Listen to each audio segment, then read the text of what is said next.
সেটা আমরা দেখেছেন গতকালকে হাইকোর্টও আসলে এই বিষয়ে সরাসরি কোনো উত্তর দেননি। ওনারা বলেছেন যে সংশ্লিষ্ট কর্তৃপক্ষ এটি নির্ধারণ করবেন।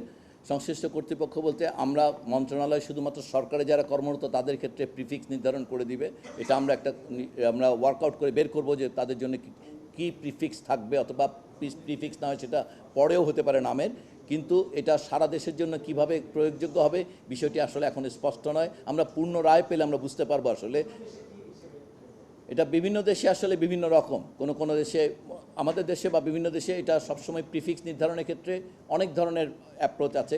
কোনো দেশে আসলে এমবিবিএস ছাড়া ডাক্তাররা যে লিখেন না, ডাক্তার লিখেন না এরকম না। পৃথিবীর কোনো দেশে তারা লিখেন, কিন্তু সেটা খুব কমন না আর কি, মানে অধিকাংশ দেশে সেটা না।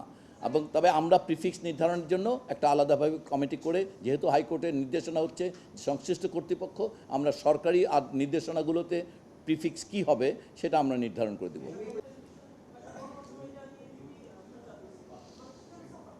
আমরা এই ব্যক্তিগতভাবে একজন চিকিৎসক, আমি খুবই দুঃখিত আসলে। অবশ্যই মানুষের এই স্বাস্থ্য প্রতিষ্ঠানে আসা একজন মানুষ চিকিৎসা বঞ্চিত হন, সেটা আমরা কেউই চাই না। আমরা সেই জন্যে আজকে বারবার বলছি যে আমাদেরকে একটু সময় দেন, যেন আগামীতে আসলে এইগুলোর পুনরাবৃত্তি না ঘটে। এটা একটা দীর্ঘদিনের আসলে যেটা হয়, দীর্ঘদিন স্বাধীনতা, বাক স্বাধীনতা না থাকায় যে ক্ষোভ পুঞ্জীভূত, সেগুলোর হয়তো বিস্ফোরণ হচ্ছে। কিন্তু আপনাদের এই মতের সঙ্গে একমত যে অবশ্যই আমরা সাধারণ মানুষের যে কষ্ট যেন না হয় সেদিকে নজর রাখা দরকার। আমরা আগামীতে আসলে সবসময় আশা করব যে সকল স্বাস্থ্য ও পরিবার কল্যাণ মন্ত্রণালয়ের সঙ্গে সম্পর্কিত সবাই লিখিত আকারে যদি আমাদেরকে কোনো তাদের যে দাবিনামা সেগুলো যদি আমাদেরকে জানান, আমরা নিশ্চিত করছি সেটার আমরা লিখিত উত্তর দিব এবং আমরা তাদের সঙ্গে বসে এগুলো আলাপ আলোচনার বিরুদ্ধে টেবিলে সমাধান করব, যেন মানুষের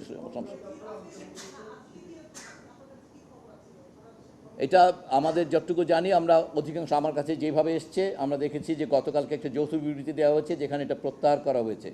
কিন্তু আমরা তারপরে জেনেছি কিছু প্রতিষ্ঠানে শিক্ষার্থী এবং চিকিৎসক ইন্টার্নরা তারা এই কর্মবিরতি অথবা ক্লাস বর্জন কর্মসূচি রেখেছে। আমরা আপনাদের মাধ্যমে তাদের কাছে অনুরোধ করছি যে আমরা তাদের যে দাবিগুলো সুনির্দিষ্টভাবে আমরা দাবিগুলোর টাইমলাইন এবং প্রতিটি দাবি যেহেতু অ্যাড্রেস করছি, আমরা আশা করব তারা একেবারেই অল্প বয়সী চিকিৎসক অথবা ছাত্র, আমরা তাদেরকে অনুরোধ করছি যেন তারা তাদের এই কর্মসূচি থেকে ক্লাসরুমে ফিরে যায়, ইন্টারনেটের কাজে ফিরে যায়। এবং তার মধ্য দিয়ে আসলে এরকম মুখোমুখি অবস্থানে আমরা কেউই যেতে চাই না। সবাই আমরা বাংলাদেশের মানুষের স্বাস্থ্যের জন্য কাজ করছি।